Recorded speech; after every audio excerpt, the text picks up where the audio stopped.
Y ya, pues, hola, ¿qué tal? Buenos días a todas, todos, todes. Eh, Hoy estamos con Amira Ortiz, que es nuestra invitada en el taller de diálogo sobre cine. Y Amira Ortiz es una crítica de cine y periodista. Eh, Ganó el concurso de crítica de cine de Los Cabos, del Festival Internacional de Cine de Los Cabos, en 2019 con una crítica de La Paloma y el Lobo de Carlos Lenin y escribe en diversos medios, pero sobre todo es colaboradora de Girls at Films, una plataforma en internet donde, por cierto, escribió un texto sobre los documentales de Naomi Kawase, que es la directora de la película sobre la que vamos a platicar hoy, que es Una pastelería en Tokio. Em, bueno, Amira tiene ha visto muchas de las películas, y no es que la mayoría de películas de Naomi Kawase, y creo que va a aportar una mirada muy particular sobre la película que nos concierne hoy. Entonces, pues muchísimas gracias por haber aceptado la invitación, Amira, y pues nada, te doy la palabra. Buenos días, muchas gracias. Y no sé, quiero como intuir un poco cómo es su dinámica. Me gustaría más o menos oír como algunas impresiones de los chicos, como para ver qué les pareció y ya aterrice yo un poco ahí de ideas. ¿Sí? Me parece perfecto. Además, así podemos hacer una especie de recuento de lo que hemos visto, porque esta es nuestra tercera sesión del semestre y pues hemos empezado a- de una manera distinta a los semestres anteriores. Entonces, sí, quien se anime, pues eh, a, a dar impresiones sobre el curso, sobre lo que hemos llevado, este, pues estará muy bien. Y si no, adelante, Claudia. De la película es la impresión, ¿no? Bueno, a mí lo que me gustó de la película porque fue como la sentí muy real, es decir, era la vida misma y a pesar de que era muy emotiva, siento que algo que me llamó la atención es que en cuanto al sonido, realmente como que nunca hay música así como tal, sino que todo lo que hay detrás de fondo son pues ruidos así de la naturaleza, de la vida y aún así te llega a conmover porque muchas veces en las películas eso se utiliza, ¿no? Como para que el espectador se sienta más conmovido. Y también otra cosa que me llamó de la película fue el color, que siempre siento que había color, a pesar de que pues de repente era como triste, pero siempre había color y eso me gustó de la película. Muchas gracias, Claudia. Eh, sí, además resalta más el color en esta película que en las dos anteriores que vimos, que era El Ciudadano Kane y Mulholland Drive. Este, una por ser en blanco y negro y la otra porque tenía colores que quizá nos llevaban a otros lugares muy diferentes a los que nos lleva esta película. Eh, Ligeritas, ¿Mande? ligeritas ambas. Ligeritas. Sí, sí, no, no, el Ciudadano Kane de modos distintos, sí, nos llevaron a lugares muy diferentes a los que nos llevó esta película.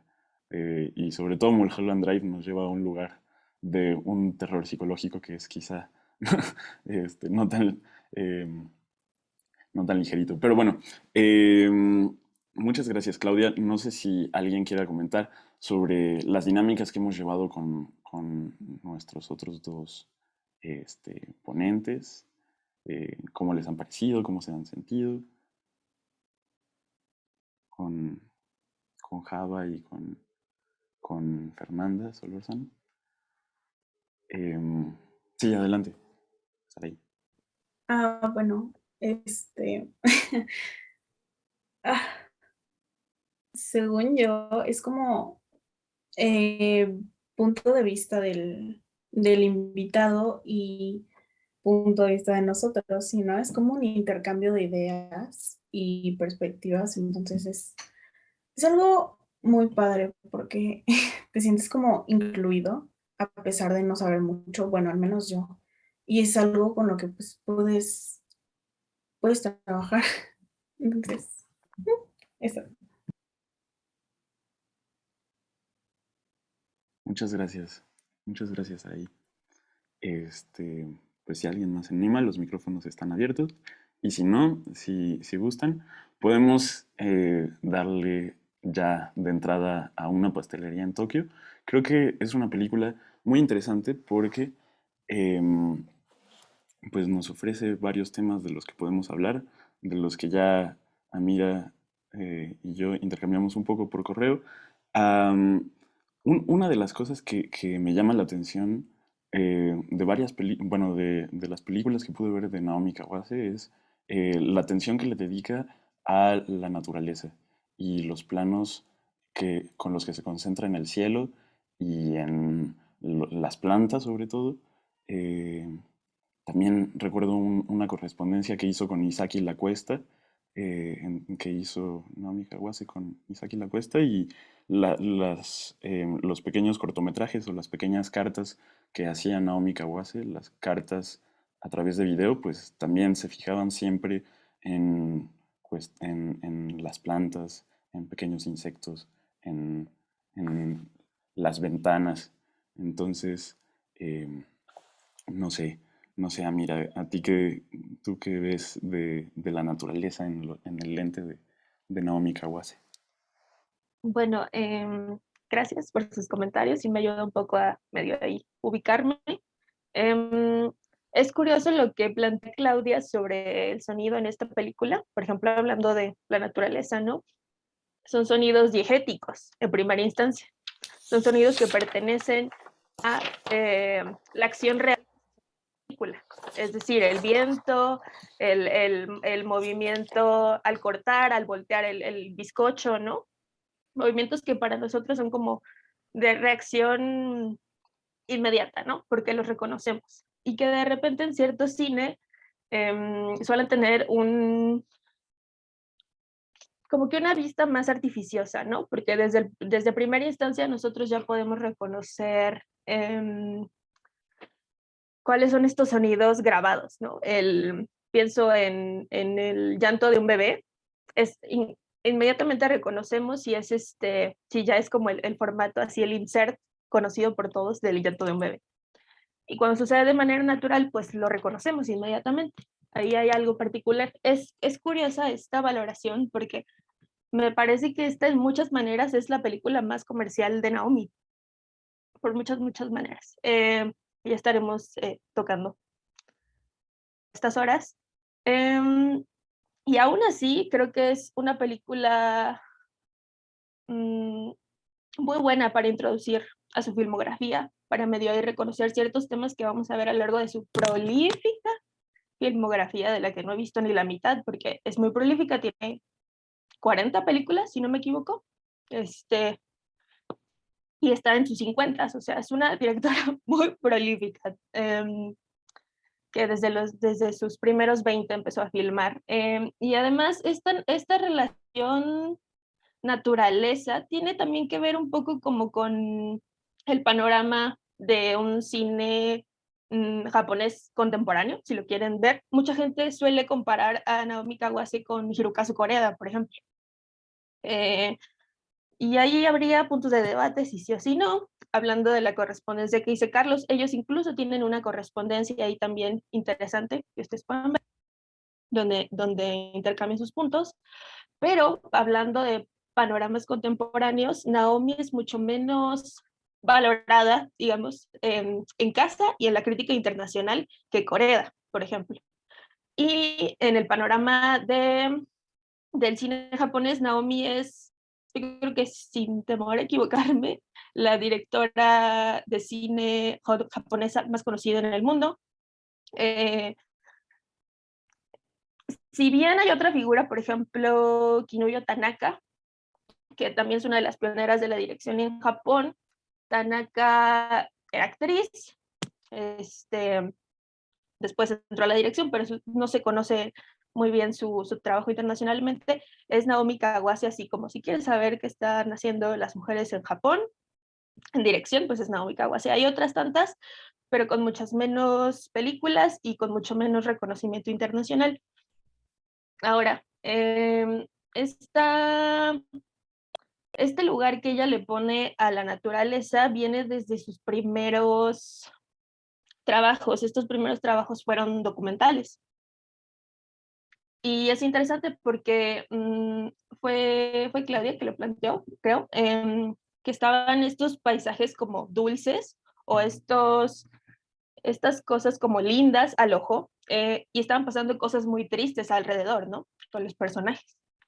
Uh, y creo que también dice mucho la film de quién es el japonés, ¿no? Contemporáneo, entre comillas, porque pues contemporáneo ya no tanto,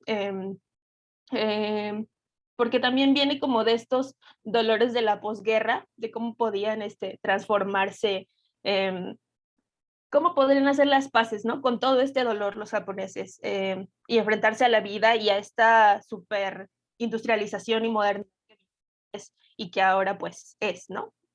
Entonces reparar como en estos lugares, en estos primeros documentales de Kawase fue la naturaleza como el pretexto para ilustrar todas las cosas que estaban pasando por su vida, ¿no? Entonces, ¿cómo alguien ilustra, por ejemplo, los dolores de la infancia? ¿Cómo alguien ilustra que está encontrando el rumbo en su vida, ¿no? Porque es muy joven y no sabe dónde va. Y yo en estos primeros trabajos de Naomi me llamaba la atención, como había mucho dolor en lo que se plasmaba en estos primeros documentales, y había una flor, ¿no? Y había un plano en cámara fija, cámara en mano, perdón, sobre el sol, ¿no? Y había de repente espacios muy largos para escuchar a los pájaros.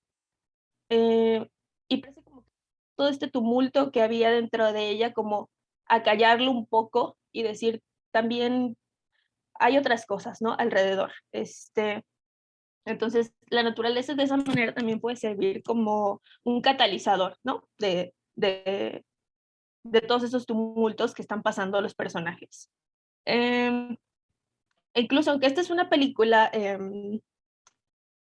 ¿cómo es en español? Una pastelería en Tokio, el título. Volvamos al título en inglés, que es como el Sweet Bean, y volvemos al título en japonés, que es An, ¿no? E incluso para hacer una película comercial, que el título sea como frijol, la salsa especial, que sea el dulce. Es curioso, porque no es lo mismo que nosotros recibiendo el título en español, una pastelería en Tokio, que nos ubica en Tokio en primera instancia. La película no lo hace. Tal vez en paisaje podría ahí ubicar, pero en primera instancia no lo hace. Esta incluso es la primera película de Naomi que se localiza en Tokio, porque ella nunca había ido a la ciudad en sus universos, si lo queremos ver así. Después lo va a seguir retomando a lo que sigue a su filmografía más reciente, los 2010, y a ver qué nos da ahora en esta década. Pero no, ella no había visitado Tokio, justo porque estaba más interesada en la vida rural japonesa, si lo queremos decir. O incluso en estos lugares, ciudades tal vez ya, no del nivel de Tokio, pero digamos ya ciudades y no pueblos, e incluso ella se fijaba en cómo la gente, digamos, seguía en estas costumbres, buscaba tener una conexión mucho más espiritual con el entorno, ¿no? Nos decía el personaje como el entorno. Y creo que esa naturaleza la lleva a Tokio, que es como un Tokio, yo diría, muy distinto como a la supermercantilización que tenemos nosotros ahora, tal vez, de una vista, ¿no? Aunque siguen estos planos de naturaleza que conocemos, como los cerezos, como las calles, ¿no? pues es un Tokio que no se mueve al mismo ritmo que el otro Tokio, ¿no? Es que se niega, incluso con ese final, ¿no? Con ese final se niega el protagonista a ir al mismo ritmo de lo que está pasando alrededor, ¿no? De esta ciudad que se quiere modernizar, bueno, que no se quiere modernizar, que está modernizada, pero él se niega y va a ir a sus propios tiempos, ¿no? Me parece también interesante, aunque hay mucha obscuridad, que de repente la gente me parece, sobre todo los críticos, ¿no? Me parece que no valoran como esta obscuridad que puede existir en las películas de Kawase, porque de repente todo parecería muy rosa, visualmente, ¿no? Y hay mucho, mucho, mucho dolor en esas películas, y me llamaba la atención, por ejemplo, cómo uno se introduce a esta película y dice, oh, va a haber ahí como una revelación, ¿no? Incluso ya podemos intuir qué va a pasar, está muy formulado, va a tener una revelación, el protagonista, ¿no? Va a haber ahí un momento culinario interesante, va a haber un énfasis en esta revelación del sabor y bla, bla, bla. Tal vez al puesto le vaya muy bien, florezca, en fin.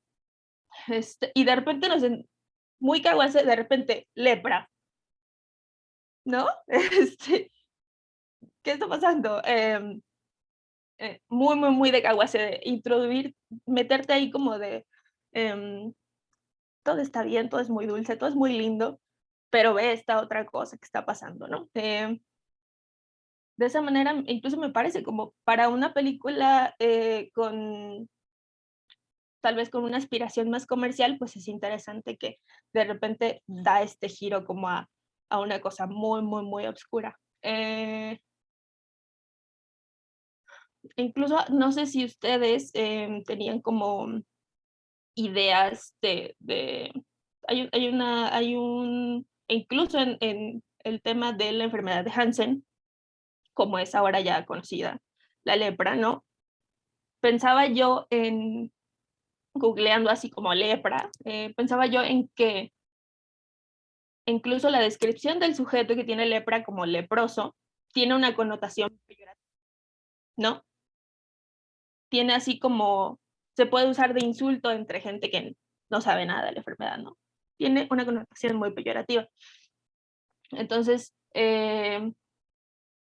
si bien no hay como, me llama la atención que incluso con todo el estigma que hay alrededor de la gente con toque, no hay nadie señala, ¿no? Nadie dice leprosa. Hay otras maneras más veladas de señalarla y de excluirla.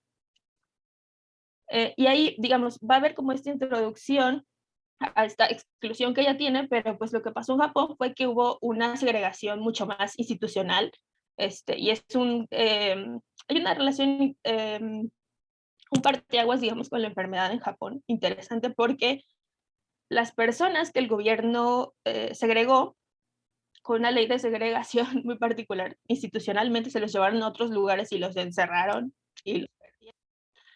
Eran entornos naturales, eran playas, eran bosques, ¿no?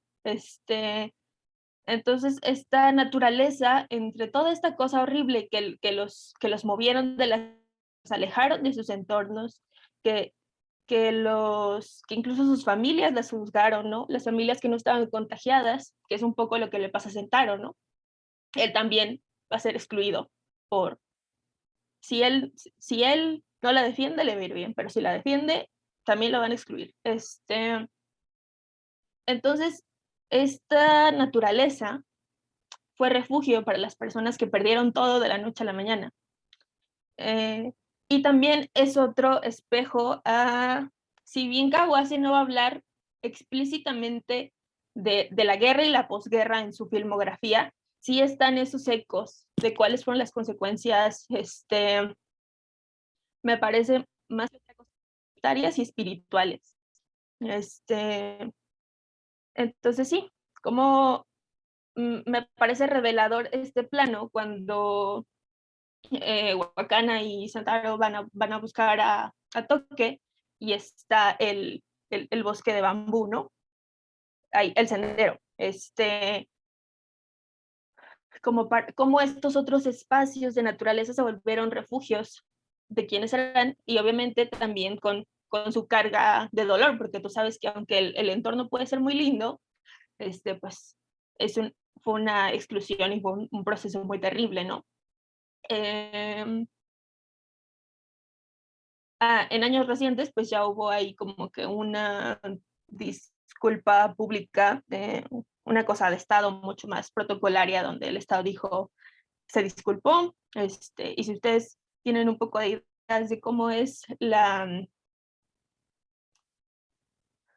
pues ¿cómo podría ser una disculpa de Japón? Pues es a big deal, ¿no? Es una cosa muy grande, por todos los valores y lo que representa una autoridad, ¿no? El Estado.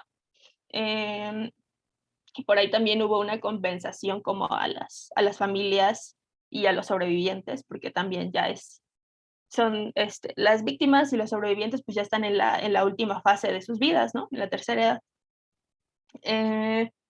Y es curioso, esto pasa en los 2000, se lo va a retomar ya acá en 2013, esta película, no, 2015, ¿no? Esta película. Y también me llama la atención la película anterior a esta, la filmografía de Naomi, se llama Still the Water, es de 2013, y si ustedes vieron Una pastelería en Tokio en Prime Video, que creo que ahí está, también pueden ver Still the Water en Prime Video. Es una cosa muy interesante y qué bueno que estén ahí, es muy curioso. Y temáticamente son películas muy distintas, muy, muy, muy distintas. Y a ritmos muy diferentes y con intereses muy diferentes, desde los sujetos a estudiar, que son los niños, como la vejez, a la playa idílica, ¿no? A Tokio. Pero en las dos hay como esta exploración de qué significa la muerte. Y esto, si nos colocamos como en la línea del tiempo de la filmografía de Naomi, que se llama Chiri Trace. Chiri es un documental, es un mediometraje, y lo que hace Chiri es retratar la muerte de la mamá de Naomi Kawase, de Uno Kawase. Es la última de las películas donde Uno aparece. Y básicamente lo que hace Naomi es monitorear, hacer retratos de los últimos días de su madre.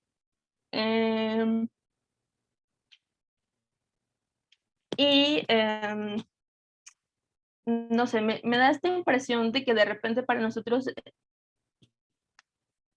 digo nosotros hablando desde una concepción tal vez más occidental, no como mexicanos, porque nosotros tenemos una relación particular con la muerte, pero desde ciertas convenciones occidentales puede ser como, digamos que la muerte podría tener connotaciones muy negativas, ¿no? Como que las despedidas y los finales a los gringos no les encantan, ¿no? Y como que en estas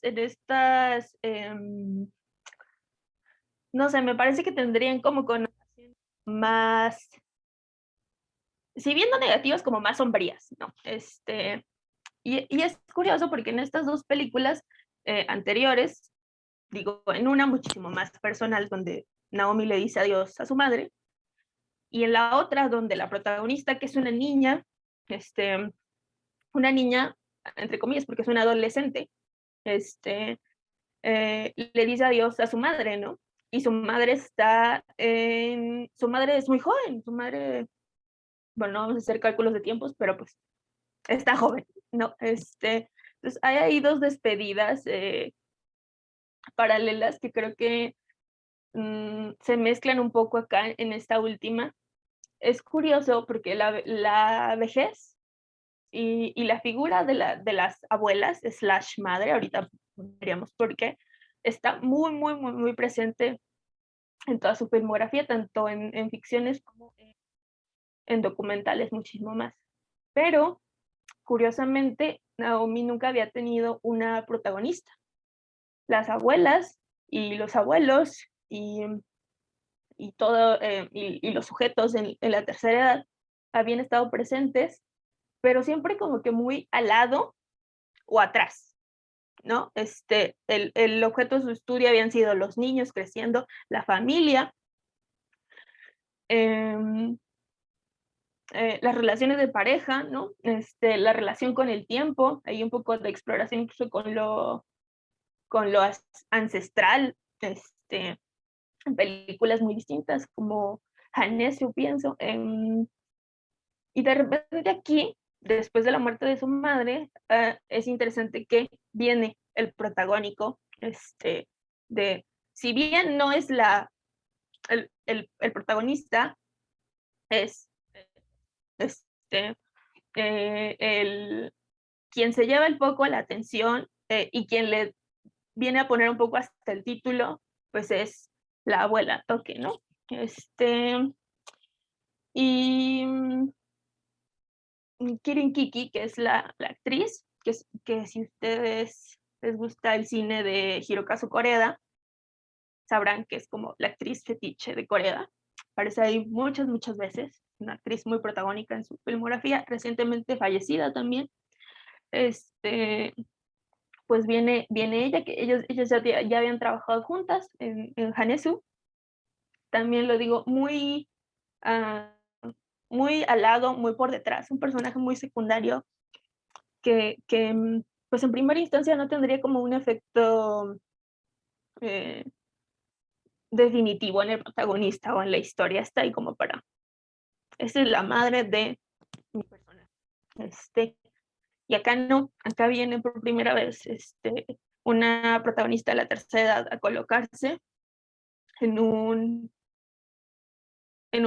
punto central. Entonces, de alguna manera, creo que hace uno clic con la película porque esta dulzura que transmite no tiene, si bien hay como ciertas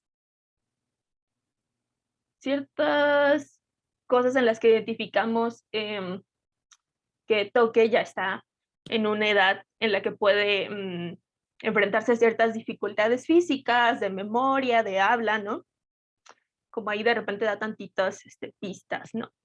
Kawase que algo está pasando y bueno, después viene la muerte. Eh, es cierto que están como todos estos detalles que nos interpelan, familiar, ¿no? La comida en primera instancia. Pero quiero tomar agua, entonces mejor escucho a alguien si tiene algo que decir de todo esto. Sí, adelante, toma agua. No sé si alguien quiera participar, pero de entrada todo lo que nos propones creo que son temas que nos, bueno, a mí me despiertan muchas cosas bueno, entre ellos me llamaba la atención cómo hacías esta descripción de que en apariencia o que algunos no veríamos pues lo pesado que es que está detrás de la historia, o bueno, más bien que subyace y que hace avanzar toda la historia, que de repente llega la lepra y es algo que no es tan idílico, no es tan ligero, no es tan tranquilo como muchos podríamos suponer. Entonces, y de alguna manera es como traer el duelo, ¿no? Toda la película es como una especie de duelo por distintas situaciones, sobre todo hacia el final, porque muere Toque, Kirin Kiki, pero desde el principio hay como una especie de duelo interno por distintas razones que a lo mejor no terminamos de conocer en el personaje protagonista, que ya no sé si llamarlo protagonista, y en la chavita, en la adolescente, que está de alguna manera teniendo un duelo porque deja casa de sus papás. Entonces, y esto sumado a lo que nos dices del duelo de Naomi Kawase, porque acababa de morir su tía abuela o su madre, pues como que impregna un ambiente en toda la película que trata de contrarrestarse con los cerezos y sí, como, porque además Kirin Kiki, o bueno, el personaje de Kirin Kiki está sepultado bajo un cerezo, ¿no? Entonces, no sé tampoco, me preguntaba, pues, cómo se llevará la muerte en Japón, porque decían que no le habían podido poner una lápida y en vez de una lápida le pusieron el cerezo. No sé si tenga que ver con alguna creencia de alguna especie de reencarnación o cómo es que lleven el duelo específicamente en Japón. Bueno, me llama la atención eso, entre otras cosas, y si alguien se quiere animar a preguntar algo o hacer algún comentario sobre su experiencia viendo la película, pues también es más que bienvenido, bienvenida. Sí, sí, adelante, adelante, Emiliano. Bueno, a mí me gustó mucho, a pesar de que no lo vi como una cosa, pues, en general narrativamente la sentí muy normal, pero la forma en la que Kawase decide poner la puesta en escena en cómo nos narra la historia, me hace que se sienta muy única, además de que muchas veces siento que es muy personal para ella y siento que es como un factor muy importante para que se sienta única y especial a diferencia de muchas otras películas con una temática similar. Y otra cosa que me llamó bastante la atención fue cómo están los cerezos en función de la trama. Por ejemplo, cuando vemos por primera vez a Toque, vemos cómo el cerezo está floreciendo, como si fuera como si el puesto empezara a florecer. Cuando se va es cuando se empiezan a caer las flores. Y siento que el final, cuando vemos este árbol de cerezo creciendo, es como una metáfora para decir que va a crecer un nuevo negocio, por así decirlo.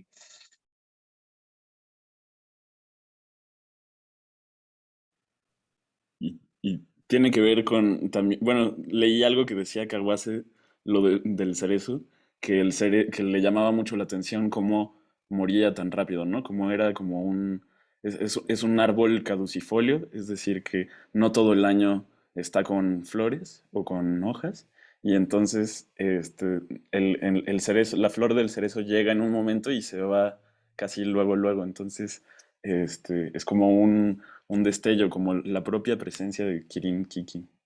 No sé qué piensas tú, Amira, de lo que nos Sí, sí, comparte sí. Emiliano.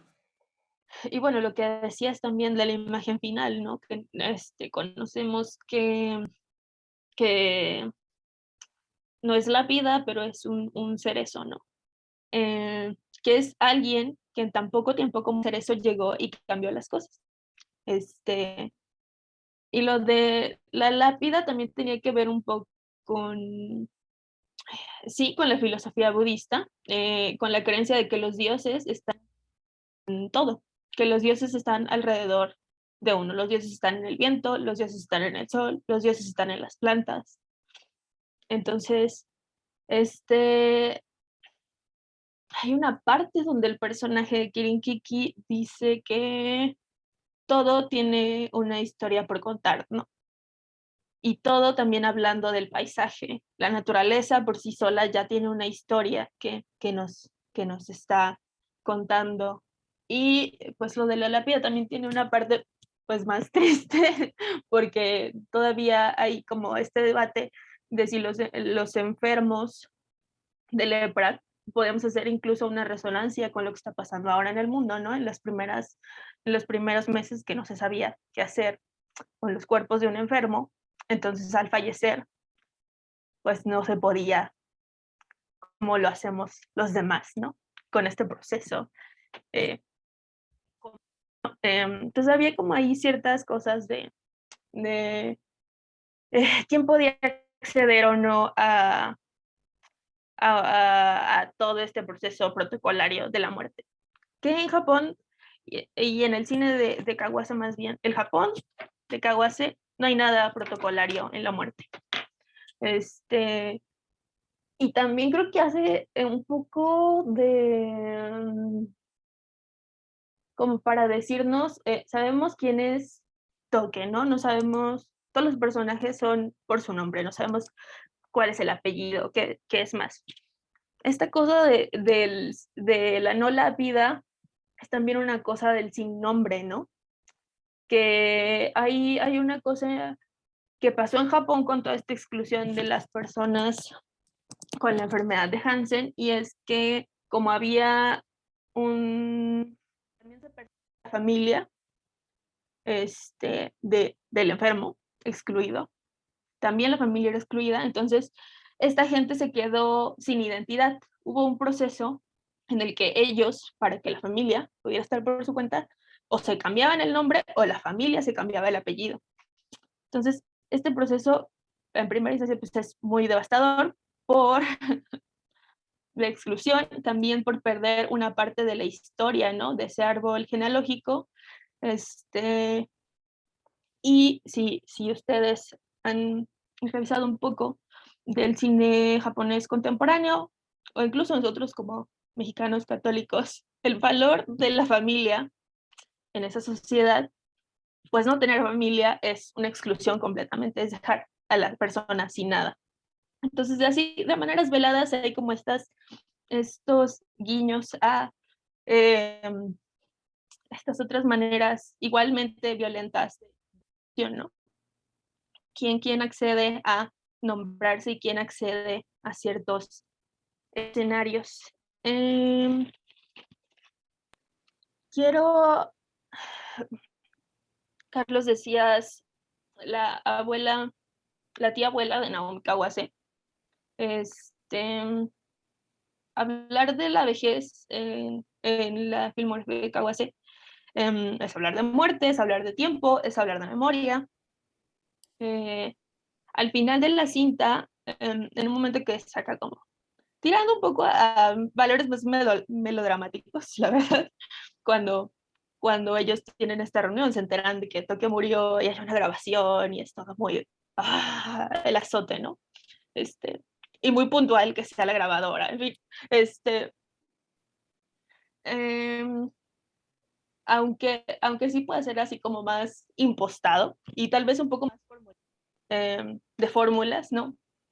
Porque sería una grabación, en fin, porque no sería una carta, porque no sería, bueno, hay un guiño a lo que hace Naomi en sus películas, que es finalmente valorar el paso del tiempo, sí, con la naturaleza, cómo se transforma, pero también con los registros que tenemos nosotros en el día a día. ¿Cómo preservamos el paso del tiempo, los humanos? Y Kawase dice con dos cosas, con la memoria y con el registro. Con la memoria, porque pase lo que pase, pues esta gente, el efecto que tuvo en otras personas, esta interacción y quiénes somos con las otras personas en colectivo, ¿no? En esta película interesante porque es una familia, de alguna manera se hace una familia, ¿no? La abuela, la nieta y el hijo. Pero no es la familia como el núcleo tradicional. Son estas personas que se encuentran y forman, ¿no? Pero, a ver, ya se me fue un poco a la idea de que estaba diciendo. Eh, eh, nos... Perdón, es muy No, perdón, yo temprano. también. Sí, sí, para A conectar las ver, ideas. bueno, estaba hablando de estos primeros documentales, Sí, de la idea de la familia, del registro y la memoria. de registro. Ah, sí, Sí, bueno, ya. Ahí sí. sirvió, se me dio otra idea, pero en fin, del registro.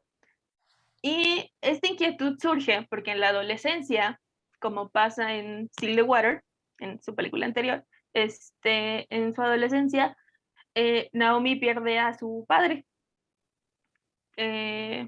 Muy jovencita pierde a su padre y se da cuenta de que, como pasa con muchos de nuestros abuelitos, que ustedes pueden de repente revisar y, ay, ¿por qué no hay fotos de tal persona? ¿No? ¿Quién accedía a trato? ¿Quién accedía a reconocerse en foto? ¿Qué decir de video, no? Por ejemplo. ¿Qué decir del registro de nuestras palabras? ¿Quién conoce cómo era la letra de su abuelo? ¿Quién conoce cómo se vestía? ¿Quién tiene una prenda de ese tatarabuelo que alguna vez existió y que es parte de quienes somos ahora? De alguna manera o no. Entonces sí, cuando Naomi pierde a su abuela en la adolescencia, surge esta inquietud de que no tiene registros de quién fue él, no tiene registros de su voz, tiene muy pocas fotos y son fotos del abuelo como joven, entonces no del padre que ella conoció. Entonces sí surge ahí una primera inquietud de cómo preservamos a las personas de la muerte. Porque si bien ella lo tiene en su memoria y está, pues sabe quién es y lo reconoce y lo revisita, pues no está este registro físico, ¿no? De quién era el abuelo. Ahora decir padre / abuelo, porque Naomi Kawase tuvo adoptivos, padres adoptivos que fueron sus tíos abuelos y que llegaron a su vida cuando ella llegó a las vidas del matrimonio Kawase cuando ellos estaban ya en la tercera edad. Si mal no recuerdo, uno estaba empezando los 60 años, entonces ya era una abuela en las convenciones que conocemos, ¿no? Igual su abuela. Naomi es dada en adopción al matrimonio Kawase por su madre. Cuando su madre se casó, su madre digamos que hizo las cosas bien, como las conoceríamos estrictamente. Se enamoró del papá, se embarazaron antes de tiempo, pero se casaron porque pues las convenciones y que van a decir, bla, bla, bla. Personas jóvenes, los dos, tienen a Naomi y pues las cosas no funcionan entre ellos y cosa muy rara del tiempo, se divorcian, se separan y la mamá decide pues que ella no está lista, si él no estuvo listo el padre, ella tampoco está lista para maternar, ¿no? Ella tampoco está lista para criar. Entonces vuelven a, sobre todo por la inquietud de Uno Kawase es la madre adoptiva de Naomi Kawase, porque ella no pudo tener hijos, entonces ahora está en la tercera edad, incluso con ella estando en otro tiempo de su vida, el matrimonio recibe a la bebé Naomi y la crían como su hija. Fue, creo que hasta hoy en la mañana que caché que Toque habla de cómo tuvo que abortar a su hijo, ¿no? No dice abortar, sí dice abortar. Y hay ahí un paralelismo entre la historia de Uno. Uno en ese último documental, Chiri, Trace, si bien ella no abortó porque nunca logró la concepción, ella era estéril. Eh, entonces, hay un paralelismo que apenas caché, ¿no? Como en esta cosa de la maternidad que no fue. Pero de alguna u otra manera, estas dos, el personaje y Uno Kawase en la vida real, llegan a maternar, ¿no? Llegan a criar en otro tiempo de su vida a este hijo que perdieron, ¿no? O este hijo que no fue. En algún punto igual, en cosas, en una cosa mucho más de fórmulas, tal vez un poco más impostada, no tan natural, nuestro personaje que aclara, ¿no? Si mi hijo hubiera nacido, tendría tu edad. ¿Sería necesario como hacer esa aclaración? Creo que tampoco era como muy necesario. Nosotros ya estamos viendo que en realidad hay una relación entre ellos que se parece mucho a la filial, ¿no? Que finalmente es esta relación que creo que lo que hace Naomi en este primer cine que hace es como preguntarse si tiene el mismo valor también esta familia adoptiva que lo que no fue, ¿no? ¿Cómo lo revalora? ¿Cómo lidia ella con este dolor, ¿no? Porque ella tiene mucho rencor y mucho dolor a la familia que la tuvo, la familia natural, y que la abandonó. Y que hace resonancia también en esta película. Esta no es la familia natural, es la familia que se encontró, ¿no? Por muchas cosas alrededor. Yo diría que de la obra documental de Naomi Kawase, el 90% es sobre su madre y sobre la familia y sobre su identidad. Yo diría por ahí. Aterrizaría yo en 3 de esos de esos documentales. No sé si alguno de ustedes ha visto alguno, no sé si Carlos lo ha hecho. Hablaría del primero, que es también una de las primeras películas de Naomi Kawase, que se llama Embracing. Es un documental de 1992, y estos títulos que les digo son muy breves, son medios metrajes, más de media hora, menos de una hora.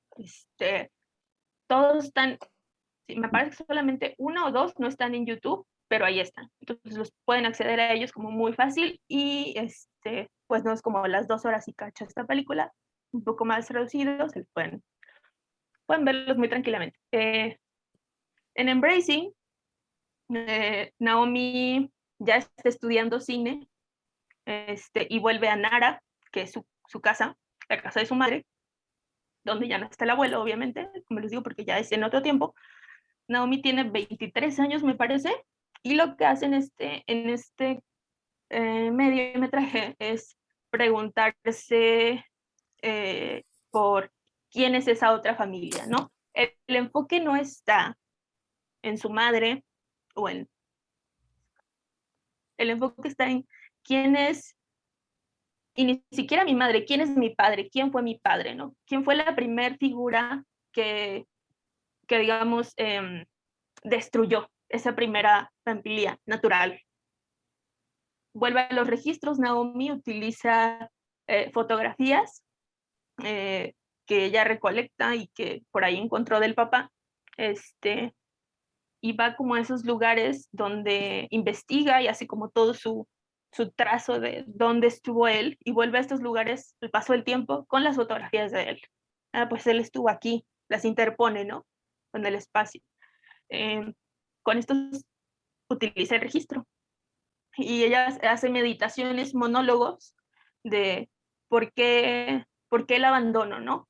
Porque ahora por tu decisión yo tengo que cargar con todo este dolor de no saber quién soy y de a dónde voy, e incluso por qué sigo arrastrando esto cuando yo en mi familia y mi madre y quien fue mi padre adoptivos, estoy bien, ¿no?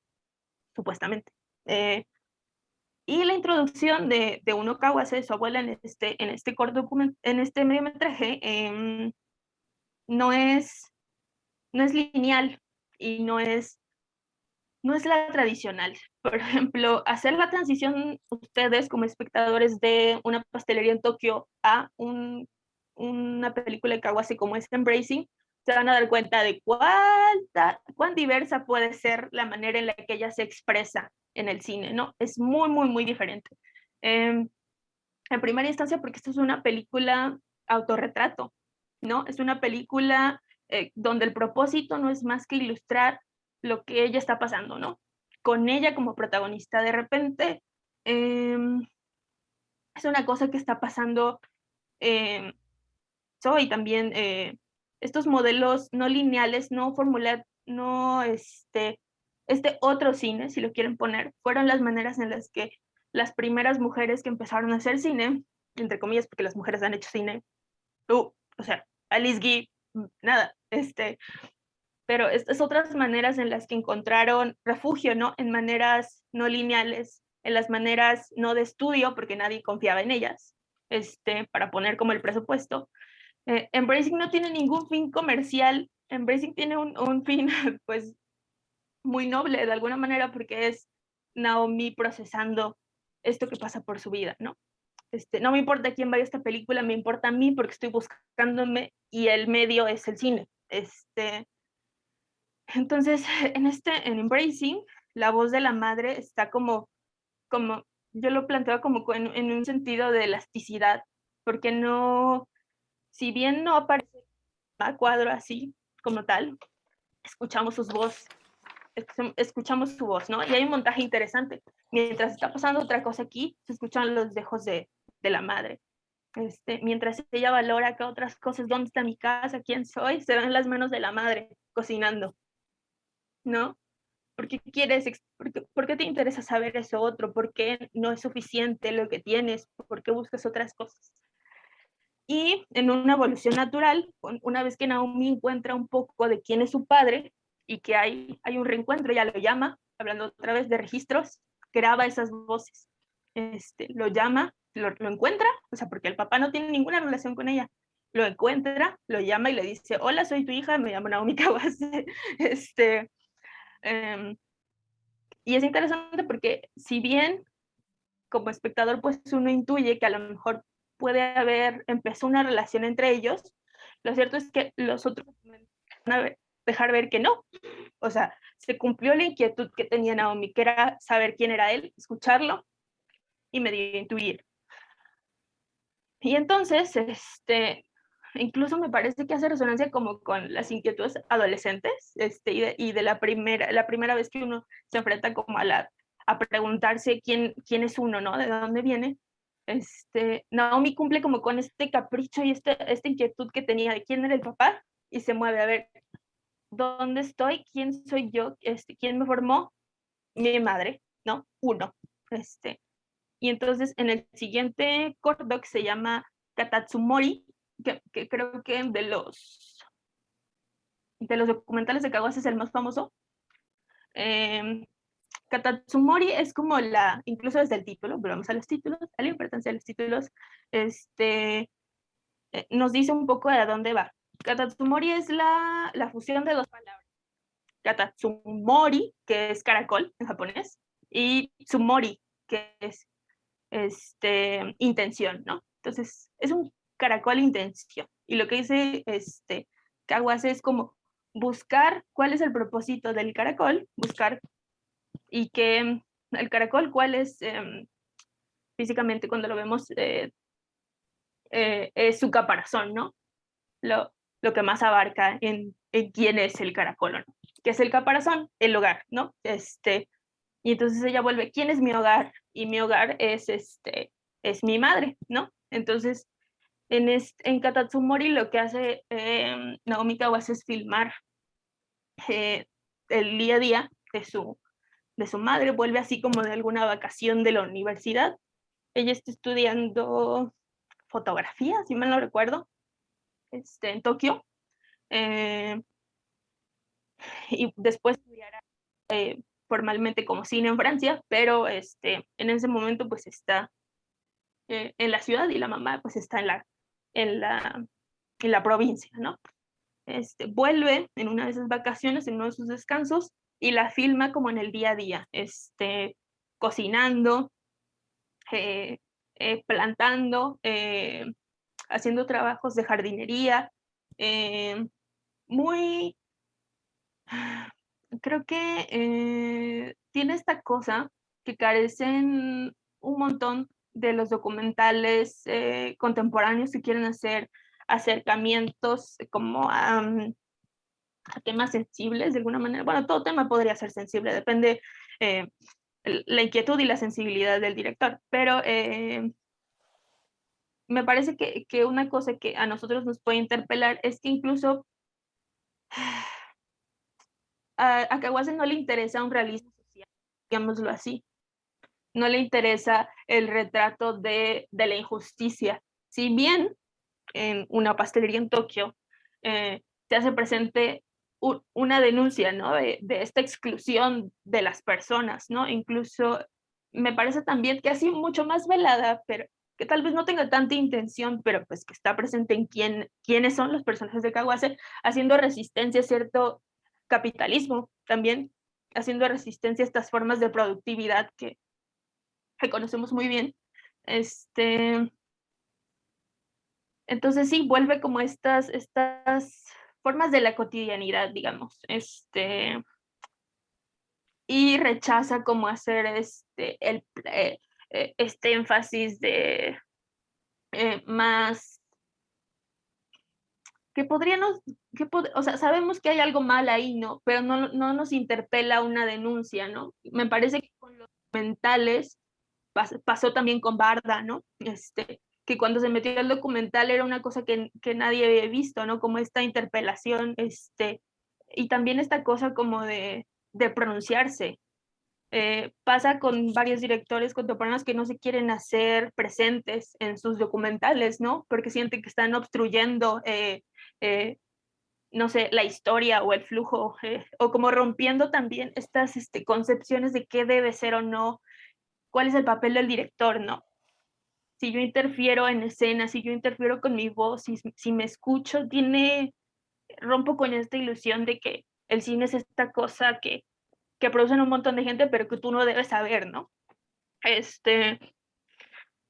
Y también, pues de alguna otra manera nos cuestiona que sabemos que el cine es una super maquinaria y que, por ejemplo, si vieron El Ciudadano Kane, pues en presupuesto y aspectos técnicos, pues cuánta gente no hay involucrada, ¿no? El cine es un colectivo, pero con lo que pasa en estos primeros documentales es preguntarnos si, o también hay otra manera de hacer cine donde es mucho más individual, como en el caso de estas películas que son autorretratos, y que también vienen un poco de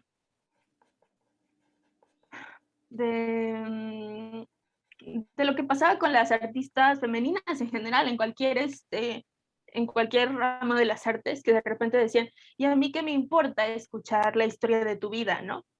Pasa incluso ahora en escritoras contemporáneas mexicanas, lo pienso, donde la rama para encontrarse en las letras y en el cine y en la fotografía ha sido voltear, ¿no?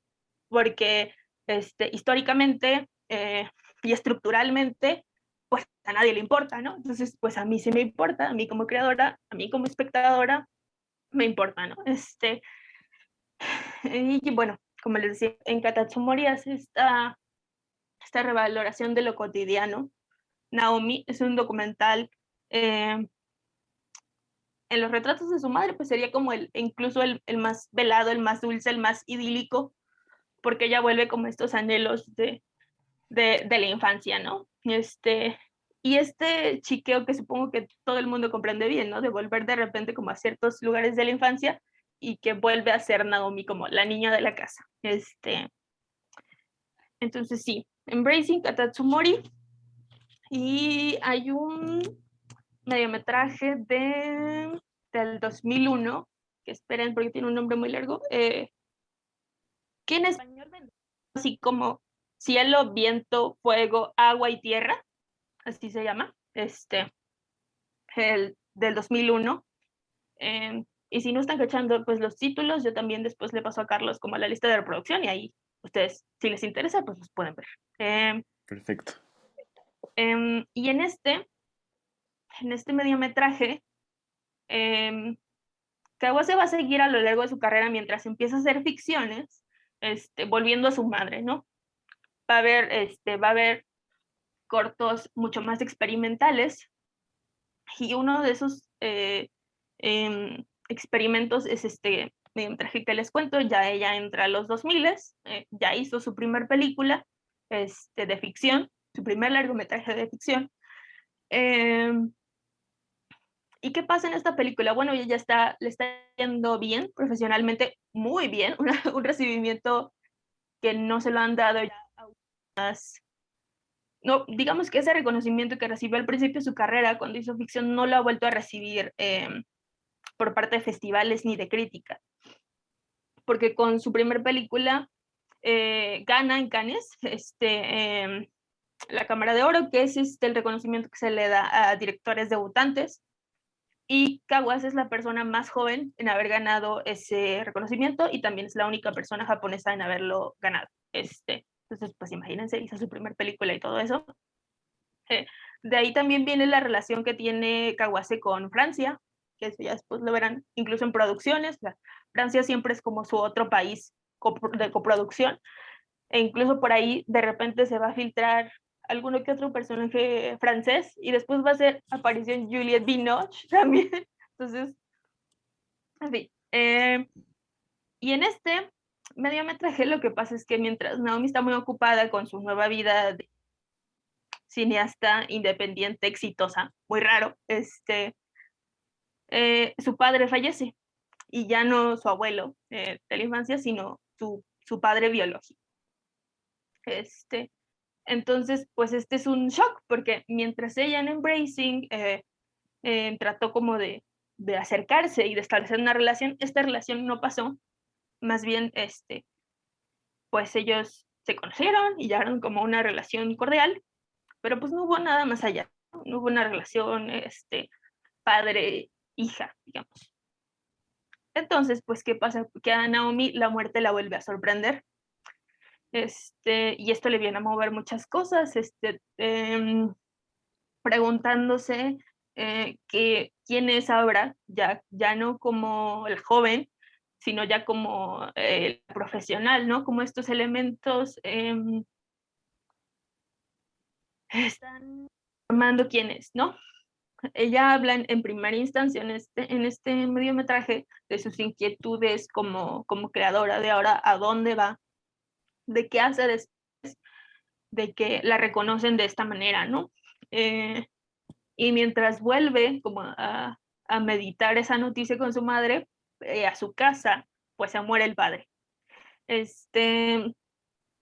entonces ella reflexiona ahí como en un par de cosas, de cómo lidia ahora con esta relación que no fue, y duelo, que el duelo también es como una cosa continua en su filmografía.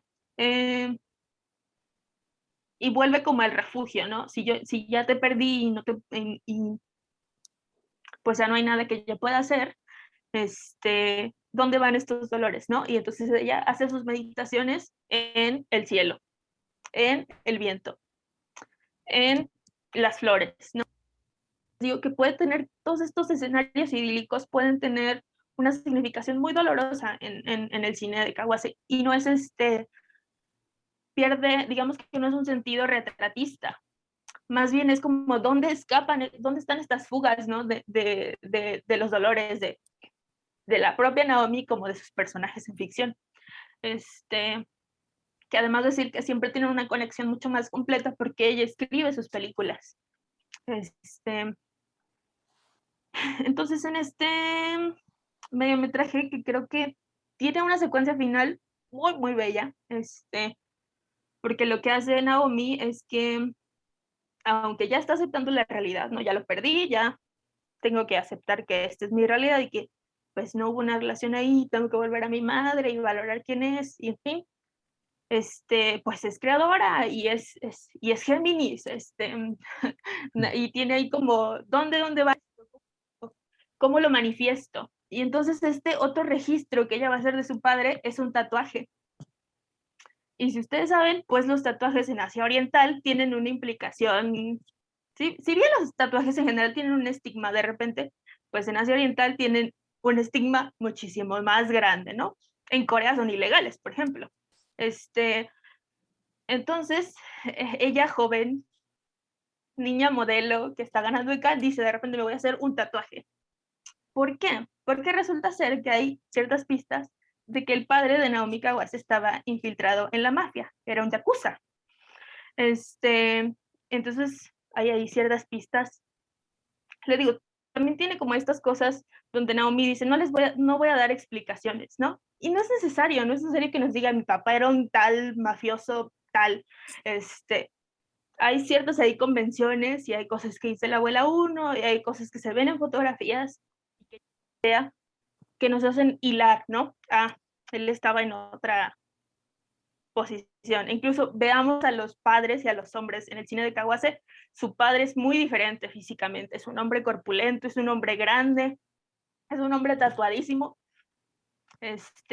Entonces dice, este va a ser mi vínculo y este será mi cosa de cerrar, ¿no? Mi ciclo contigo. Entonces, hacia el final de este mediometraje, Naomi va a visitar a un tatuador y va a tener reflexiones súper interesantes sobre la autoría, él como tatuador y ella como creadora, e incluso con estas cuestiones de si es ético, ¿no? Es muy interesante porque es un espacio como donde uno no se esperaría que hubiera una discusión de esa manera. Entonces sí, tienen ahí una discusión del el tatuador la cuestiona, ¿no? No te hagas un tatuaje impulsivamente, porque vivimos en una sociedad Vivimos en esta sociedad donde te van a juzgar si tienes el tatuaje, pero más allá, porque el tatuaje también tiene su parte de arte, ¿no? Se cuestiona, dice el tatuador, y el tatuador se toma muy en serio su trabajo, entonces dice, no tomes, si vas a tomar esta decisión que va a ser tan importante para tu vida, que va a estar esta cosa que va contigo, no la tomes desde el dolor, ¿no? Que también se cuestiona mucho en las películas de Kawase, estos impulsos de repente muy adolescentes también. Los niños y los adolescentes están muy presentes en su cine. Pero sí, como de dónde vienen estos puntos decisivos, no los tomes desde el dolor, procésalo de otras maneras, pero no tomes decisiones que te van a costar otras cosas en el futuro. Y además, porque, bueno, ahí lo pensamos en el contexto de Japón, con cierto estigma al tatuaje, pero en general, pues me parece que ese tatuaje hubiera sido escándalo en todos los lugares porque es un tatuaje enorme, es un tatuaje que lleva desde el brazo hasta la espalda baja, es un dragón, entonces se pueden imaginar que no es una cosa así como que chiquita, y que lleva además un proceso muy largo de retoques y en fin, y un proceso muy doloroso, que es finalmente a lo que quiere volver Naomi, ¿no? Como a procesar el dolor. Y la escena final, la secuencia final de ese documental es interesante porque Naomi no nos da respuestas. Aunque vemos el tatuaje y aunque vemos el proceso donde el tatuador está ensayando y el dolor, esta película me parece que plantea qué es ficción y qué es qué o no es ficción, ¿no? Porque de repente en esta película, bueno, uno dice, esto está montado, ¿no? Esto se ensayó, ¿no? Te encuentras acá un tatuador filósofo de repente de la nada, o hubo ahí una preparación, ¿qué pasó? E incluso como, esto ya un poco más como espectadora, ¿no? Preguntarnos todos estos elementos. El documental no nada más llegó al director y puso la cámara y pasó, ¿no? También hay una preparación importante de tiempos y de edición, como una película de ficción cualquiera. Y esta, si bien no facilidad, esta conexión que tiene Kawase con el documental de interpelarse y de llevar elementos de realidad, pues está presente en esta naturalidad en su cine de ficción. Y bueno, en esta escena final, en esta secuencia final, vemos, Naomi se desnuda y vemos, la vemos caminando, y vemos el tatuaje, pero hay así ciertos guiños de la película que nos dicen, ¿es un tatuaje de verdad? O nos está engañando. Y hay ciertos efectos de cámara donde ya, hace que la imagen no sea clara, juega con el ritmo de la imagen y entonces se vuelve borroso. ¿Es o no tatuaje? ¿Se tatuó o no? Y me parece que ahí también es una parte como de, incluso yo en esta exposición tan íntima de quién soy, incluso con eso hay respuestas que solo son para mí, no para ti. Entonces es muy, de mis documentales, de Kawase es mi documental favorito, pero creo que es una cosa que ella no revisita tanto en trabajos contemporáneos, pero juega ahí muy bien con qué es ficción y qué es realidad, ¿no? Y también yo dejaría ahí la pregunta para ustedes. ¿Qué tiene de real el cine? Si es una cosa tan articulada, tan precisa, ¿no? ¿Qué podríamos rescatar de real o no? Y no lo digo como descartándolo, sino preguntándonos en las barreras de qué es ficción y qué es realidad. Y así. Y me voy a callar un ratito. Sí, no, pues nos dejas con una cátedra de la película de Naomi, de las películas en general de Naomi Kawase y con muchos temas muy interesantes. Y me gusta mucho esta pregunta que lanzas, de qué tan real, que además se conecta con la primera participación que tuvimos de Claudia, de qué tan real puede ser el cine, ¿no? Y de qué tanta realidad hay en la ficción. Entonces, si alguien tiene una respuesta a esta provocadora pregunta de Amira, pues la puede ir lanzando, puede alzar su mano y participar. Y si todavía no hay, porque están pensando la respuesta, ah, me gustaría a mí también lanzar algunas preguntas para conectar todos los temas que nos puso sobre la mesa Mira y preguntarle, porque Amira tiene preparado también un ejercicio para nosotros y me gustaría preguntarte como cuánto tiempo piensas que podríamos destinarle al ejercicio y cuánto tiempo le destinamos también a las preguntas ahorita para no acabarnos con el tiempo. Pues sí, pues yo me pasó que lo intenté fue media hora, entonces Ok. veo que tu grupo son 18, ¿no? Pues sí esperaría que algunos los obligues a hablar. Ok. No, No. espero que participen naturalmente. Sí, sí, sí. Este, Pues entonces, si gustas, podemos, sí, ya hay manos alzadas, entonces podemos utilizar 15 minutos para algunas preguntas y ujú. media hora para el ejercicio final. Entonces, pues adelante, Saraí, y luego Quetzalí, muchísimas gracias. Bueno, creo que ahí depende de la película, pero muchas, al menos a mí, este, tú llegas y dices, ah, ok, está cool, está bonita, pero luego te pones a pensar más, porque me encanta sobrepensar, y dices, pero le puedes dar esta otra interpretación, o se puede aplicar a esto también, o así, ya está. Entonces empiezas a hacer metáforas con las películas y llega, bueno, al menos yo llegaré a la conclusión de que depende. Depende de cómo lo quieras ver, depende de por qué lo quieras ver y qué tipo de película. También ahora, esto es algo que jamás me habría planteado antes de entrar a este curso, pero tienes que ver mucho el director y su historia y su forma de pensar, el si realmente te quiere mandar un mensaje o simplemente ya es algo que tú sobrepensaste demasiado. Pero pues independientemente de eso, tú podrías sacarle un muy buen mensaje a prácticamente cualquier película que te pongan enfrente. Entonces, la verdad es, yo creo que sí, el cine sí es real, pero depende mucho de tu forma de ver las cosas. Adelante, Quetzalí, muchas gracias, Saraí. Sí, bueno, yo primero quería comentar algo sobre la película, sobre cómo trata la enfermedad de Hansen, porque creo que muchas veces cuando se hablan de enfermedades en películas, la enfermedad se termina como apropiando de la persona y llevándose todo el protagonismo. Y como ahorita mencionas que la directora también ha trabajado con documentales, es como muy, concuerda mucho esta idea de cómo lo ha llevado como con tanto profesionalismo y que sigue siendo, cuando ves a la protagonista, ves a la señora, ¿no? A la viejita, más no, sabes que hay una historia con esa enfermedad, más no sobresale tanto.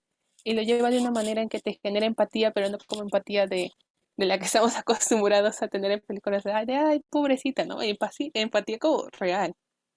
Y no sé, me gustó como este trato con la enfermedad. Y en lo que, bueno, la pregunta que lanzaste también concuerdo con mi compañera. Yo creo que es tan real como tú quieres que sea la película, o sea, no importa que sea algo como la película que vimos ahorita, que creo que sí está fundamentada en un hecho histórico, ¿no? Y podemos ver, no sé, una de superhéroes y tú puedes crear como esa realidad y la puedes asemejar a tu vida. Y ya. Bueno, y también quería decir algo acerca del tiempo que utilizó la película. Creo que me gustó porque a veces siento que aceleran como la historia o la van como atrasando mucho y esta vez siento que solamente la dejó fluir y la contó como de una manera muy linda y muy buena sin que te sintieras como aburrido, pero tampoco así como de, ah, ya va a acabar o algo por el estilo.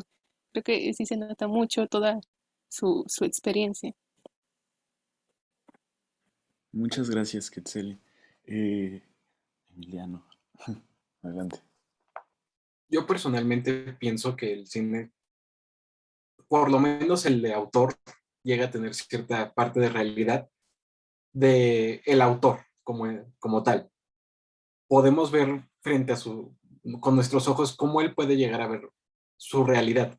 Un ejemplo que se me viene rápido es un femme de Godard, que igual vemos cómo él ve a la mujer. Entonces siento que igual el cine está fundamentado de la realidad que cada uno ve. Muchas gracias, Emiliano. Dania. Yo es más una pregunta de qué hubiera pasado si Toque no se hubiera muerto. ¿Cuál te hubiera sido el mejor final para el personaje? Porque para mí fue un final espectacular, porque dio el sentido y dio su liberación, pero ¿qué piensan ustedes de que si no se hubiera muerto, cuál hubiera sido su final? Pues muchas gracias, Dania. Sí, adelante, amiga. Adelante, ya no. Ese último.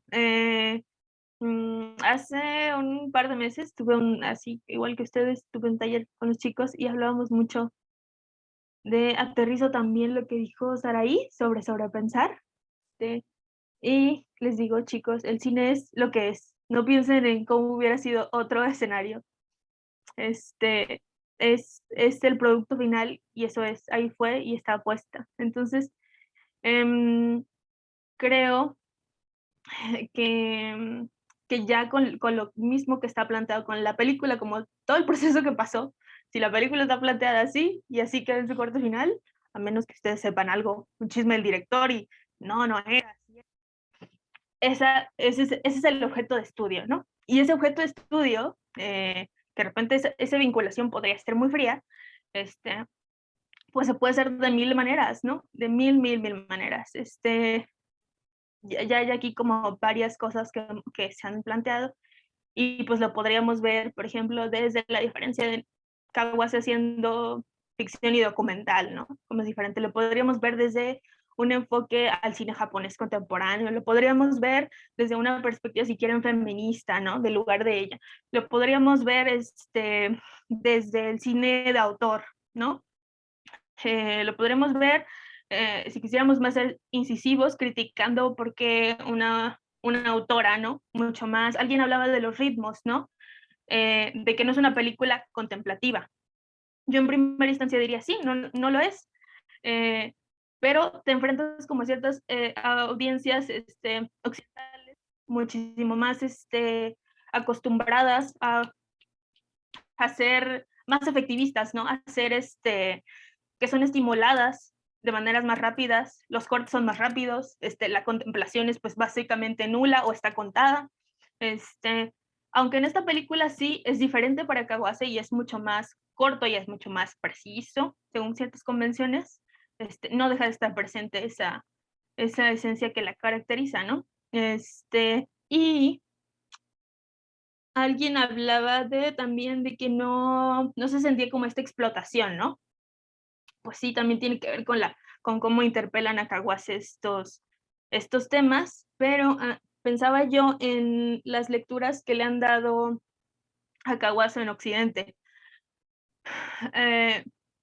Por ejemplo, hubo un artículo que hizo la revista IndieWire de Naomi Kawase y decía básicamente, ¿por qué siguen invitando a Kawase a Cannes, no?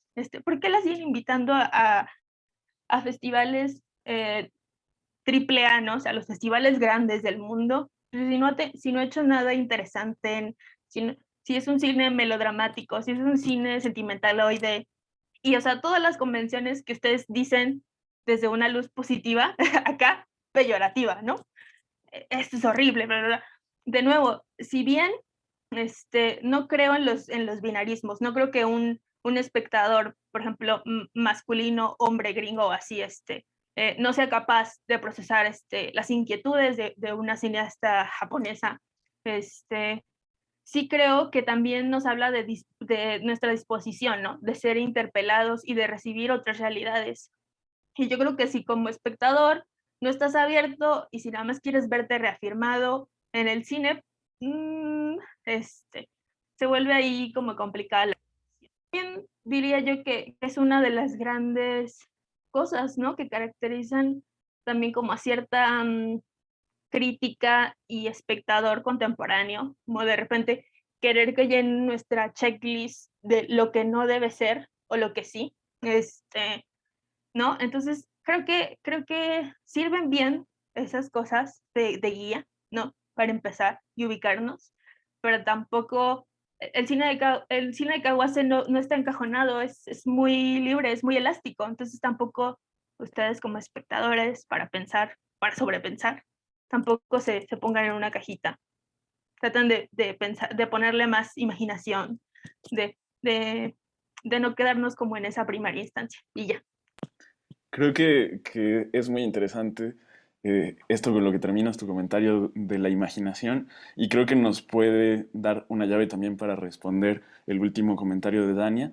Eh, en principio, pues para estudiar una película nos tenemos que atener a la objetividad de la película, lo que ya está, ¿no?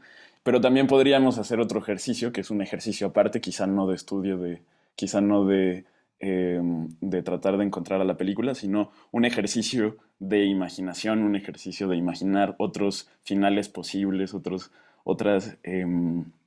otras posibilidades en una película, que sería un ejercicio aparte, quizá no de estudio, ¿no?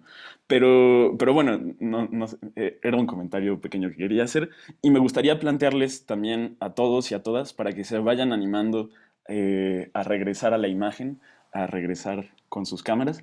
Eh, Amira nos planteaba muchos temas y dentro de esos temas había uno que me llamó especial atención, que es el del autorretrato. Nos contaba cómo Naomi Kawase hizo de alguna manera autorretratos o películas medio autobiográficas en los que relataba su experiencia y su experiencia con sus familiares cercanos. Y creo que esto tiene un eco en el propio trabajo de Amira. Me eché un pequeño artículo que escribió sobre 25 películas para sus 25 años, en la que se hace como en la que Amira escribe desde experiencias personales sobre cada una de las películas. Y es algo que me llama mucho la atención, cómo reflejamos nuestra propia subjetividad. También nos decía que era una manera en la que las mujeres empezaron en los 90s a llegar al cine, hablando sobre su propia subjetividad y que muchos les decían, pero ¿qué nos importa saber sobre tu vida? Yo qué interés tengo en saber sobre tu vida. Y esa es una pregunta muy provocadora. A mí me interesa saber, porque me gusta el cine autobiográfico, me interesa saber qué piensan ustedes.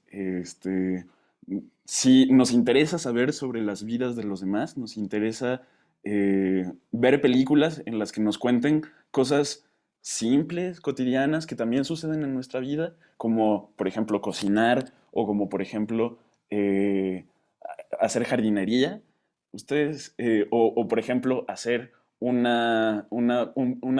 pequeño postre, una pequeña tortita con salsa de frijol en medio que se llama dorayaki. ¿Les interesa a ustedes ver eso?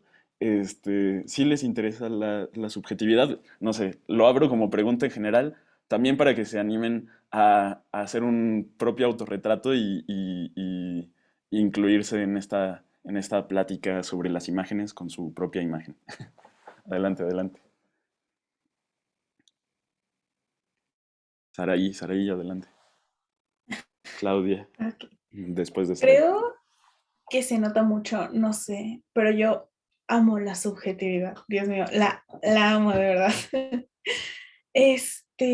Sí, te puede dar una imagen más realista o un poquito más acercada a ti de todo. Si te quieres retratar en algo, por ejemplo, estás viendo, yo qué sé, Harry Potter o películas así de fantasía que no tienen nada que ver con lo cotidiano y de repente lo ves, yo qué sé, prepararse un hot cake, es como, yo también me preparo hot cake, ¿sabes? Es como, te acerca más al personaje y no sé, como que te permite reflejarte a, no sé, tú no tienes poderes o ese gran talento, yo qué sé, pero dices, wow, o sea, puedo imaginarme más cercana porque sé que al final de todo este personaje también es humano. Entonces puedes ir como jugando igual con las perspectivas y con todo este tipo de cosas. No sé si me explico. Entonces sí, sí me gusta ver que los personajes estén haciendo cosas cotidianas o simples. Gracias, Saraí. Claudia, adelante. Bueno, yo creo que en cualquier película puedes ver algo de ti y si no lo ves, también te puedes llevar algo de la película a tu vida. No sé, cuando vamos al cine y vemos que los Avengers ya salimos de la sala del cine pensando que también podemos pelear como ellos, aunque sea algo muy de fantasía. Y en esta película, yo creo que a mí sí me gustó en el sentido de que en la relación con las personas, ¿no? Y de cómo también el personaje dice, yo no tuve tiempo para escuchar las historias de mi madre. También eso pues yo me lo llevé como la relación con mis abuelos, ¿no? De, pues ellos también tienen una historia que contar. Y entonces yo creo que el cine tiene la posibilidad de verte tú reflejado en él, pero también, aunque lo sientas muy alejado de tu vida, también te llevas algo del cine a tu persona. Depende de cómo lo quieras ver. Muchas gracias, Claudia. No sé si, bueno, ya son 9:30, nos queda media hora de clase, entonces no sé si quieras decir algo sobre lo último o ya de entrada para que no se nos agote el tiempo nos vamos directo al ejercicio. Em, pues creo que el ejercicio va a servir un poco para aterrizar lo que las chicas están planteando también. Si quieres se los planteo, les platico un poco y ya ahorita resolvemos dudas y así. Eh, Uno de los pecados más grandes, dicen, de un crítico es sobrepensar, ¿no? Es de repente irse a lugares, bueno, ¿y esto qué tiene que ver con la película? Pero también como espectador, ¿no? Desde cualquier formación, desde cualquier sea nuestro bagaje o así, llegamos a algo y nos interpela y, bueno, nuestra historia y un montón de elementos pues tendrán que ver en cómo lo procesamos. Entonces, vamos a ver el tráiler de esta película. Es un tráiler que está en español, sí, tiene subtítulos en español. Y quiero que pongan atención a los, lo que llaman formalmente como el quote, que son como estas frases para venderte la película, ¿no? En cualquier tráiler las han visto, ustedes van al cine y obra maestra, bla, bla, bla, bla. Ahora te las quieren vender un poco con estrellitas, ¿no? Ya no, ya ni siquiera con el, con el calificativo, sino ya nada más. 5 estrellas, cómprala. Pero pongan atención a esas frases que hay en este tráiler, son dos. Este, una es una es de un diario español y una es de un diario británico, me parece. Este, y básicamente lo que vamos a hacer es que ustedes generen su propio quote de la película, que nos la vendan a Carlos y a mí y a sus compañeros. Vamos a ver el tráiler, ponen atención ahí, platicamos un poquito y ya después damos 5 o 10 minutos para que hagan su quote de la peli. Este, ¿Lo pones tú? ¿Lo compartes tú, Carlos? ¿El tráiler o yo?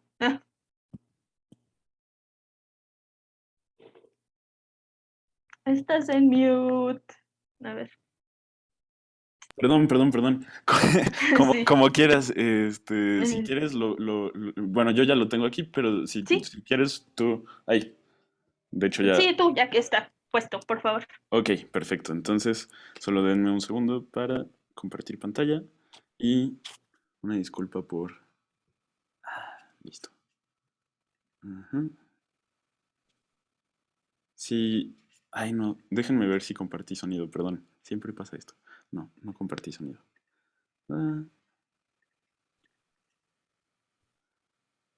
em, ok, listo ya.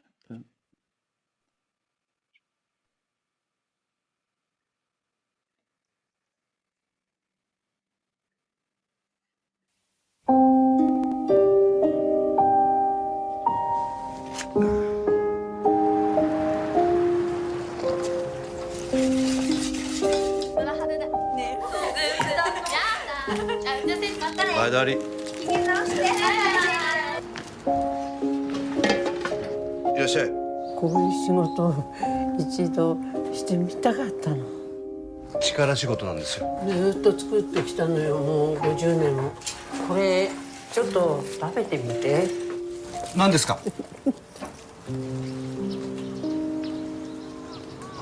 んだこれ。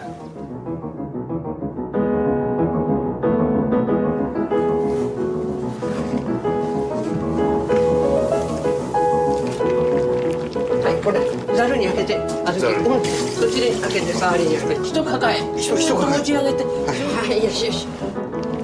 頑張んなさいよ。はい。預けに行ったの。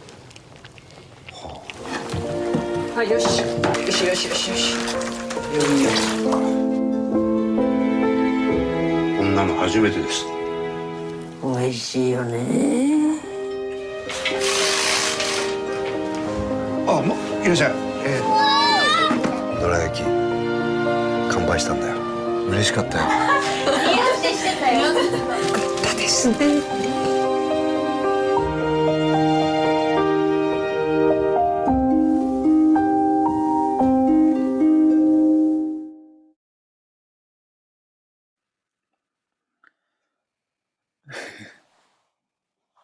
Pues sí, retomo esos dos quotes. Es uno que dice una oda a los pequeños placeres de la vida.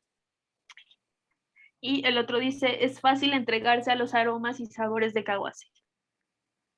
Entonces son muy pequeños y así. Vamos, ¿qué? ¿5 minutos? ¿10? ¿Cómo se sienten más cómodos? Para que piensen en Para cómo que piensen y vendernos. escriban su quote. Em, ¿5? ¿10? pues lo O que nos dé bueno, tiempo, si Yo creo quieren, que 10 están bien. ¿10? a las 9:45 nos volvemos aquí y sí, esperamos a que Va. cada quien programe.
Muy bien, pues para bien o para mal, ya acabamos, ya son 9:45, entonces cierren sus ejercicios y para que nos puedan compartir.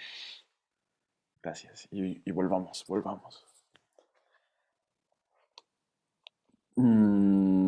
¿Alguien se anima a empezar o qué es lo que procede, Amira? Sí, era quien quisiera, pero si no, ya después Ok. empecé a obligar. Ah, ok. Eh, Ok. Este, Entonces, quien se anime, no tengan miedo, no pasa nada. Perfecto. Emiliano, adelante. Gracias. Yo llegué como a esta conclusión de venderla como Kawase mostrándonos cómo con la pasión algo no común se puede convertir en algo fantástico.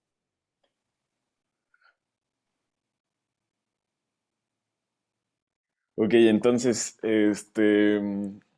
sí, perfecto, muchas gracias. Em, Saraí, recuerden que nos... ¿Consideras ay, perdón. nuestros quotes, verdad? Sí, sí. Sí. Ok. ¿Sí? Este, ok, el primero me encantó y el segundo no tanto. El primero es, ¿serás capaz de ver los colores a través de los grises de la vida? Me gustan los juegos de palabras, entonces tomando en cuenta esto de que la, la película tiene como que muchos colores vivos, rosa, azul y todo esto me gustó. Y la segunda es, te llevará a un viaje de reflexión. Igual por lo mismo que hay muchos aspectos que inspeccionar. No sé. Muchas gracias, Saraí. Claudia. Yo escribí, es un postre que te dejará el paladar lleno de emociones. Y como al nuestro personaje que no le gustaban los teriyaki, puede ser que te guste o que no te guste. Genial, muchas gracias. Muchas gracias, Claudia. Diego. Ya. Pues yo escribí, yo la vendería como, déjate escuchar esta deliciosa historia. Ok, muchas gracias. Fernando. Yo ocupé dos, que es haciendo referencia a lo que bueno, a la película, haciendo referencia a la comida, que son una experiencia culinaria con el sabor de Kawasa, y la otra es con la receta de Dirian Sukegawa y el sazón de Naomi Kawase. le hubieran puesto así al tráiler, con una cucharada de caguace. Es una buena táctica. Muchas gracias. ¿Alguien más tiene su quote, su cita para compartir de qué es lo que dirían en el tráiler? Yo, este, yo puse una vida entera reflejada en un dulce y pues me basé, ¿no? En la experiencia de la protagonista, pues porque la mayor parte de su vida le había pasado, ¿no? Cocinando esto, se me olvidó el nombre del dulce, pero ajá, por eso lo escribí. Muchas gracias, Leilani. Pues tenemos ya un compendio de citas que podríamos hacer nuestro propio tráiler. Sí, les tengo, les tengo buenas noticias. Ya hay distribuidoras, si ustedes están en Letterboxd o tuiteando, que se roban de ahí los quotes. Ah, Sí. O sea que ustedes ya, o sea, digo robar, pero sí te contactan y así, ya. Incluso con dos líneas, ya las distribuidoras se están conformando.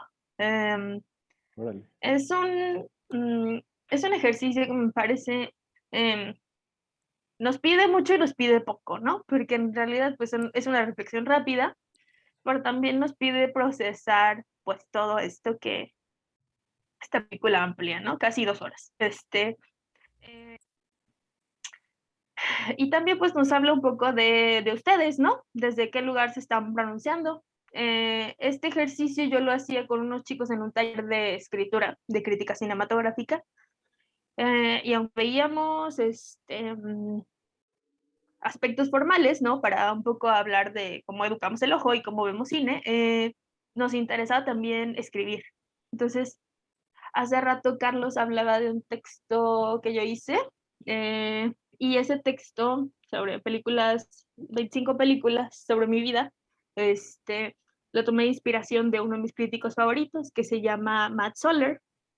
Matt Soller lleva el sitio, a la muerte de Roger Ebert, él lleva el sitio ahora, rogerebert.com, donde, pues, uno de los sitios de crítica más importantes de Estados Unidos. Y Matt tiene un artículo muy provocador que se llama Críticos hagan crítica. Es un artículo en inglés, entonces ahí como que lo pueden googlear si les interesa. Creo que es también de los primeros textos que sale cuando lo googlean, creo. Y básicamente en este texto lo que dice es que los críticos, y también un poco diciendo el espectador, no tienen autoridad para hablar, porque no están educados para ver si. Y esto lo dice porque no hay, en la crítica contemporánea, según su examen, no hay, no están las herramientas técnicas para develar una película, ¿no? Entonces, ¿qué pasa? Que en estas valoraciones de las películas solo hay exámenes personales, solo hay exámenes llenos de calificativos de las películas, hay posiciones absolutas entre sí o sí no, y que básicamente pues es que no tienen la autoridad para hablar, ¿no? Entonces dice, ustedes como críticos, pónganse las pilas, muchachos, porque no tienen como este bagaje o estas cuestiones técnicas como para hacer valoraciones, ¿no? De una película, y lo plantea con un examen de una crítica, ejemplificando con una crítica de música, de jazz, que dice cómo es posible que un crítico de música no sepa nada de partituras, no sepa nada de ritmo y quiera hablar de música, ¿no? Entonces, por un lado, en primera instancia nos puede decir, no, pues tiene mucha lógica, ¿no? Creo que en primera instancia lo que invita es seguirnos preparando, como todo. Los textos provocadores pues pueden tener ahí, se pueden poner en extremos que de repente es difícil generalización, pero yo creo que este texto tiene la habilidad de picar como esas cosas de es cierto, mucha gente que se sienta como a querer dar cátedra de cine, pues no está dispuesto a quiere tener la verdad absoluta de todo, ¿no? Entonces, mientras no tiene como esta preparación continua de todo lo demás. Pero yo con este texto planteaba con los chicos y solamente si tengo todo este bagaje de conocimientos técnicos, ¿puedo opinar de algo? Y otro de los pecados que mostraba Matt en su texto es que todas las reflexiones que se hacen sobre las películas se hacen desde el calificativo. Y entonces dice, como yo no tengo herramientas para develar la fotografía de esta película, como yo no tengo herramientas técnicas para develar el montaje de esta película, digo, esta es una obra maestra. Esta película es buenísima, ¿no? En un comentario más general, pero digamos, piénsenlo como en el adjetivo calificativo, ¿no? Es bellísima, es buena o no, es grandiosa, es pequeña, es provocadora, no lo es, ¿no? Todos estos calificativos, lo que quiero que piensen es, por ejemplo, de dónde salen esos calificativos, cómo podríamos develar, en otras palabras, una obra maestra, ¿no? Ustedes están volviendo a los lugares cotidianos, es un ejercicio interesante porque están volviendo al sabor, al tacto, a la receta, que podría ser como muy alejado de estos términos grandilocuentes, ¿no? De cómo conocemos a las grandes obras, ¿no? E incluso si ya vienen de Citizen Kane, pues ya, pues qué decir, ¿no? Supongo que ya tienen como mucha idea de cómo podría ser un titular tan grande. Pero sí, bueno, yo esperaba que usaran más calificativos en este ejercicio y veo que no. Entonces, en primera instancia, pues ya creo como otro tipo de acercamientos. Pero sí, esa era como la intención, como que reflexionáramos de dónde sacamos nuestros calificativos de las películas. Y no está mal, creo que no está mal decir, yo creo que esto está bien o está mal. Lo que sirve, como todo quote, en el quote ideal, es que ese adjetivo sea una invitación a develar por qué. Sí, que podamos argumentarlo, ¿no? Porque si no se vuelven adjetivos vacíos y pues sí, completamente de acuerdo. Pues muchas gracias Amira, muchas gracias a todos y a todas los que estuvieron y las que estuvieron presentes. Pues no me queda más que agradecer y que compartir. Hoy la directora del Departamento de Difusión Cultural no pudo estar aquí porque se enfermó su bebé y pero me hizo llegar una pequeña constancia que ahorita comparto. Siempre soy muy malo organizando los documentos de mi computadora, entonces en un momento comparto. Ajá, aquí está. Una pequeña constancia de parte del CCH Sur que firma la jefa del Departamento de Difusión Cultural y en unos días nos pondremos de acuerdo porque está consiguiendo también un par de regalitos para agradecer por la dedicación y por el tiempo y por toda la información que nos brindaste, que creo que es una buena manera de evitar calificativos, pues toda la investigación que se puede hacer en torno a películas. Y hoy Amira nos demostró cómo a través de la biografía, a través de relaciones con otras películas, a través de un análisis de los temas sociales de la película, pero también de la manera de filmar de Naomi Kawase, pues podemos hablar sobre películas, podemos dialogar más sobre películas y se nos pueden ir 2 horas rapidísimo, como acaba de suceder, ya son 9:57 y pues nada, muchas gracias Amira, muchas gracias a todos y nos vemos el siguiente sábado que van a venir Alejandro de Hoyos, que es un actor, y va a venir Junko Gata, que escribe sobre diversos temas, y nos vienen a platicar y van a platicar con nosotros sobre Mujeres al borde de un ataque de nervios, que es una de las películas de Pedro Almodóvar. Y pues nada, Amira, estás cordialmente invitada para la próxima sesión y para todas las que quieras venir. Bueno, cada semana hay una persona que está invitada, una persona diferente invitada y pues hablaremos sobre películas que a mí me emocionan mucho. Pero bueno, muchas gracias otra vez y no sé si quieras despedirte con algo. Sí. No, pues muchas gracias a ustedes. También es muy rico para mí escucharlos. Y pues yo creo que en correo te mando también lo que les decía de la lista de documentales, si es que les interesa explorarlos. Y pues ahí igual, si quieren chismear, si quieren hablar de Kawase, darle amor, en Twitter, ahí estoy. eh, para, para escucharlos y así, y ya. Ahí también en el correo que te mando mi dirección y así. Ah, Y va. les agradezco mucho por el espacio. Ya. No, muchas gracias a ti.